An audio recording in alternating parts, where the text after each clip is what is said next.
Pripyat, uma cidade fantasma congelada no tempo. Ruas silenciosas, escolas abandonadas, parques de diversão que jamais receberam risadas.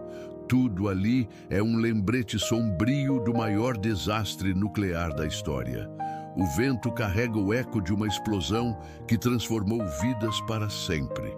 O silêncio pesa, como se cada parede ainda guardasse segredos não ditos. Mas para entender a tragédia que moldou esse lugar amaldiçoado, precisamos voltar à noite em que tudo começou. Uma noite em que a ciência, o descuido e a arrogância se uniram em um destino fatal. O ano era 1986. A União Soviética ostentava poder com sua joia tecnológica, a usina nuclear de Chernobyl. 4 reatores dominavam o horizonte. E ao redor deles, a jovem cidade de Pripyat florescia com mais de 49 mil habitantes. Escolas modernas, hospitais, cinemas, um parque de diversões prestes a inaugurar. Era o futuro, embalado pela promessa da energia nuclear. Mas por trás do otimismo havia riscos ocultos. O reator RBMK não possuía contenção de segurança. Era um colosso frágil, pronto para o desastre. E no dia 25 de abril, um teste de rotina se transformaria na sentença de toda uma região. Na madrugada de 26 de abril, exatamente às 1h23, o inesperado aconteceu. Um erro após o outro, válvulas fechadas, sistemas de segurança desligados. O reator 4 entrou em colapso. A primeira explosão sacudiu a noite. Uma tampa de 1000 toneladas voou pelos ares. Segundos depois, uma segunda explosão rasgou o núcleo, liberando uma fúria radioativa jamais vista.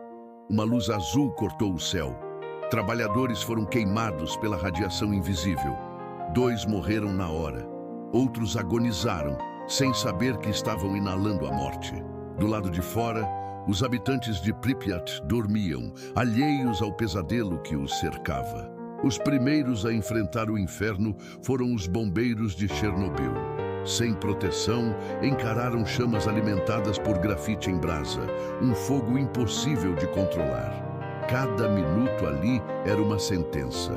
Vladimir Pravik e seus homens foram heróis involuntários, sacrificando-se em uma luta desigual. Enquanto isso, a cidade permanecia em silêncio. Crianças iam à escola, famílias tomavam café da manhã. O governo soviético escondia a verdade. Apenas 36 horas depois, ônibus começaram a evacuar a população. Disseram que voltariam em poucos dias, mas ninguém jamais retornou para viver em Pripyat. A tragédia poderia ter sido ainda maior. No subsolo do reator, uma piscina de água ameaçava desencadear uma segunda explosão, tão devastadora que poderia tornar a Europa inteira inabitável por séculos. Foi então que 3 homens aceitaram uma missão impossível.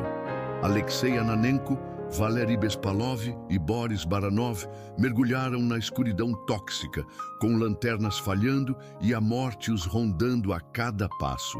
Encontraram as válvulas e drenaram a água. Evitaram o apocalipse.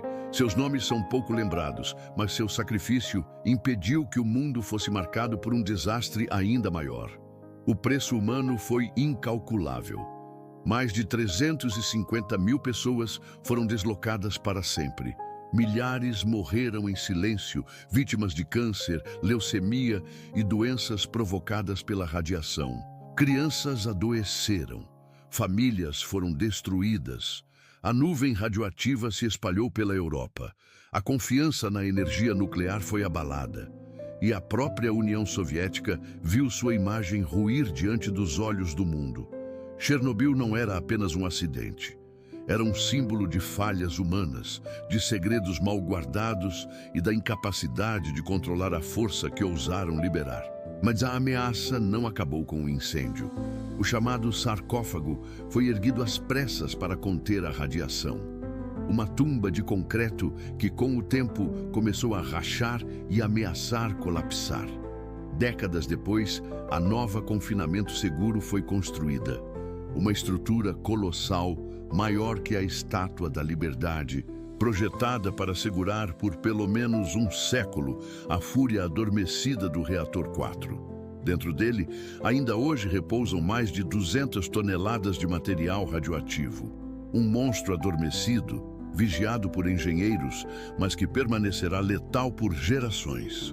Hoje, Chernobyl é um território proibido, uma zona de exclusão com 2.600 quilômetros quadrados.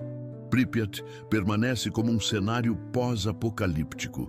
Escolas com livros abertos nas carteiras, hospitais com instrumentos abandonados, parques enferrujados que jamais foram usados. A Floresta Vermelha, que morreu sob a radiação, continua como um lembrete sinistro do alcance da tragédia. E, ao mesmo tempo, a natureza ressurge. Lobos, ursos e pássaros habitam o silêncio, mas nada disso elimina a ameaça invisível. Geigers ainda estalam, lembrando que a morte persiste sob a superfície. Chernobyl é mais do que uma cidade fantasma. É um aviso, um grito da história sobre o preço da imprudência humana. Um lembrete de que a tecnologia, quando guiada pela arrogância e pelo descuido, pode destruir não apenas cidades, mas o próprio futuro. Entre os escombros de concreto e os parques silenciosos, restam apenas as histórias de coragem, sacrifício e dor. Chernobyl nunca deve ser esquecido, porque esquecer seria abrir caminho para que a tragédia, de alguma forma, se repita.